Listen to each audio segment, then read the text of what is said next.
And we're back here from break with Taylor Robertson of the Toronto Argonauts. And Taylor, first off, I want to ask you about being a Canadian football player. Obviously, the stigma around Canadians is that we're all, big hockey fans and that football kind of lags behind. When did you really realize that football was the direction you wanted to take? Probably my senior year of high school, which would have been my 12th grade year because I didn't do grade 13 at the time. So that's when I really realized I wanted to pursue a career in the NCAA, which was down south playing college football. And hopefully that would lead to the pros. At the time, I didn't even think that, but I wanted to at least go further. And at the time, I thought playing down south gave me the best opportunity and the best coaching and the best experience overall, and that's where I ended up. And down south, you played at the University of Central Florida, if I'm not mistaken, with the Golden Knights. Yes. And how did you get involved with their program down there? I know they are sort of a feeder school, sort of. I guess some of the other colleges, the bigger ones, use them to kind of beat up, but not anymore. Not anymore. They're really building a big program, much like South Florida is. Yep. And how did you get involved down there with them? I got recruited. They came up here and did a bunch of combines, which is similar to like the NFL combine, but we only do it for high school athletes. And my dad drove me here to Hamilton, Mississauga, Brampton. We did a few combines here, which is run the 40, shuttle, some one-on-ones. Scouts watch you. They film a couple of things. They take all your times. They talk to you a little bit if they want to. And then I went to a football camp in Michigan. I was lucky enough to win an award there, so that kind of got some attention on me as well. And then the scouter for UCF was actually, met me at the first combine and kind of liked what he saw a little bit, got some film on me, talked to my high school coach a whole lot. And eventually I went down there on an official visit, and later on they offered me a full scholarship. That's fantastic. Now, actually, I go back far enough watching NCAA football. I remember you being recruited as a tight end. Correct. Now, how did you move from tight end to the offensive line? Well, I played in a all-star team in Belleville in 1998 when there was no high school sports, so I still wanted to play, still get some film and get some experience. And I played in this team in Belleville, and we were out playing a game at home. And the quarterback threw a pass behind me, and I jumped up to catch it and landed on my foot wrong and broke my leg. And at the time, that was probably about a week or two after I went to UCF on my official visit, and I was about 260, looking good, fast, mean, ready to play. Came back, broke my leg. Unfortunately, at the time, we didn't have any kind of like training facilities or rehab, much like you do today for high school athletes. So I just sat around and got fat. I put on like about 20 pounds. I went to school in January. I weighed about 280. So I went to school, through spring camp, which we have down there, is about 3 weeks. Played tight end, caught some passes, ran some routes, did all right. But and then over the summertime, kind of did the same thing. And then right before camp, probably about 2 or 3 days, they told me I'm moving to offensive line and I'm moving to guard. And I've pretty much been there ever since. And I was a struggle to get to 300 pounds, and I fought and tried to eat my butt off and get there. And once I got there, it was just skyrocketing. So there you have an offensive lineman.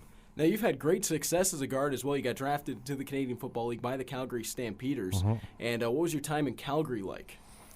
It was rough to start off with. I went up there in 2003, and that's when, fans know the CFO well. Right after Labor Day is when the kicker, Mark McLaughlin, retired and became the team president. Yep. Which is a little bit weird. Only slightly. Just a little bit. But, I remember actually my last game of the season was here in Toronto, and we just scored a touchdown, and the announcer comes on and goes, "Now for the point after, President McLaughlin," because he came out of retirement and he decided to kick for the last 2 games. So it was a disaster. It was a nightmare.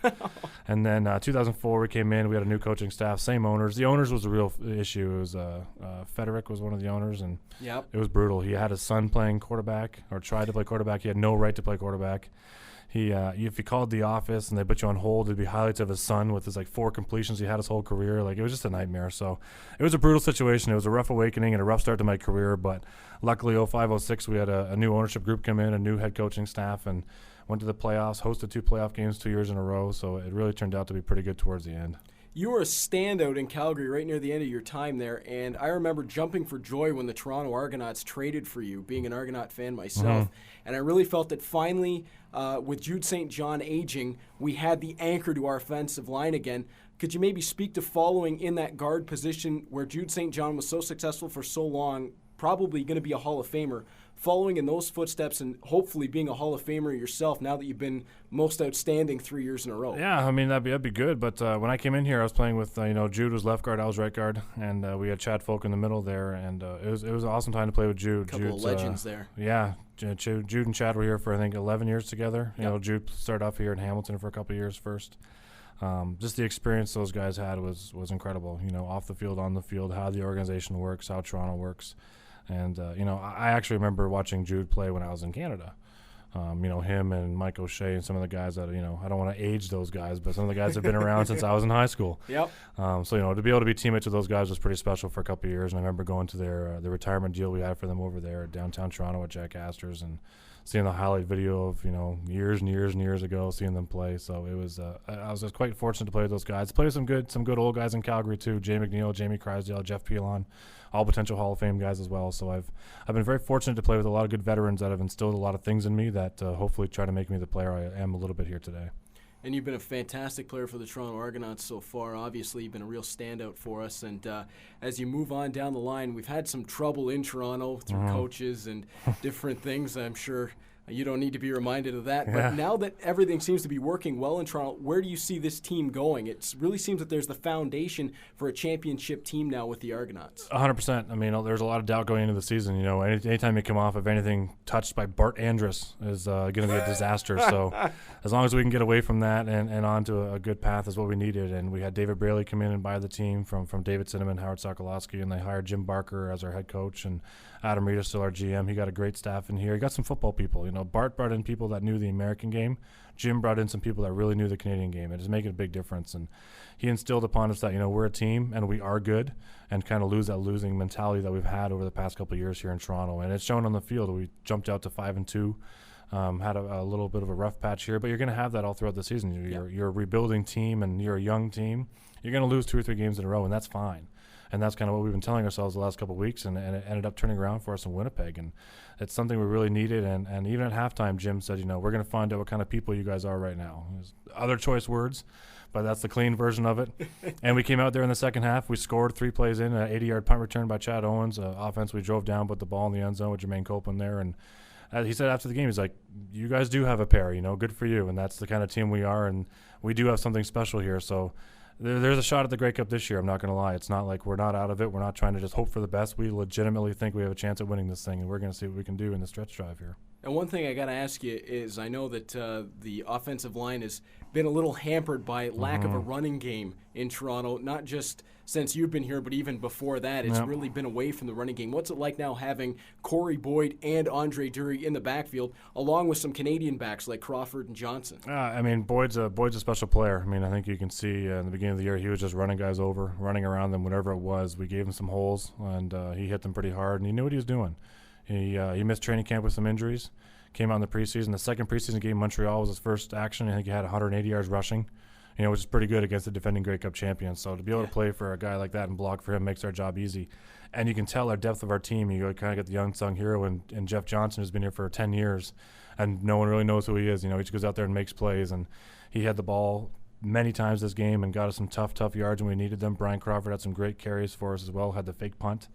As well. That was huge for us on 3rd and 16. So we really got some good depth at running back, and we got some good players there. And to be able to go out there and kind of run the ball down people's throats as an offensive lineman is pretty cool. We enjoy it a lot, and we get out there in people's faces. We let them know what we're doing, and we're not stopping. Gives you a chance to smash into some people, doesn't it? That's a thing, man. You don't want to come off and just kind of wait for them. These guys get a yard off from you, the D-line. They get a head start in the pass game, and they get to charge at you. So to be able to come off and smash them in the mouth and get after them, put them on the ground, it's pretty good. Now, I'm sure all the fans have seen you smashing through people and running right through some defensive linemen in the CFL. But you're also a pretty gentle guy, too, in your personal life. I know there's a lot of charity work that you do, and I just want to get you to speak to the different work that you've done with charities. I know it's really made you more beloved than I think anybody would have thought coming to Toronto, but you've really stood out in the community. Yeah, it's something I've always kind of done since college. I used to do a number of events down there. I've done some speaking in some correctional facilities and some children's hospital visits.